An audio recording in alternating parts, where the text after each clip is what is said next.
La nostra regione sarà interessata da un fronte che arriverà abbastanza velocemente nel corso della serata di domenica. Un brusco e rapido cambiamento del meteo si annuncia dunque in particolare nella notte tra domenica e lunedì, con probabili piogge anche intense o molto intense e temporali anche forti.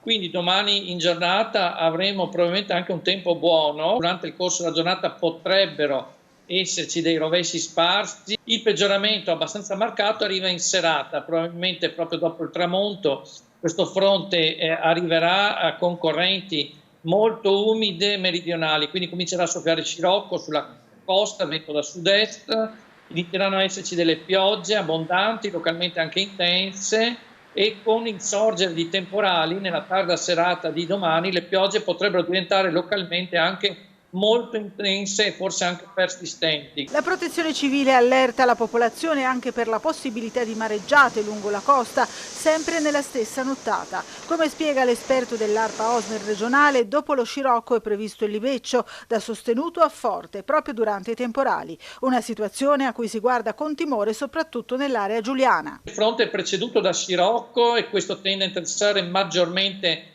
la costa occidentale fra Lignano e Grado, poi inizialmente sarà moderato. Lo scirocco probabilmente aumenterà di intensità in serata e poi proprio durante il passaggio del fronte, quindi nella fase più acuta, che probabilmente per Trieste vorrà dire nella seconda parte della notte, stimiamo fra le 2 di notte e le 5 del mattino di lunedì, ci sarà questa fase accompagnata da libeccio che potrebbe presentarsi con delle raffiche anche forti. E quindi bisognerà un po' monitorare la situazione sia per quanto riguarda le piogge intense e anche per queste raffiche di vento che potrebbero provocare delle mareggiate.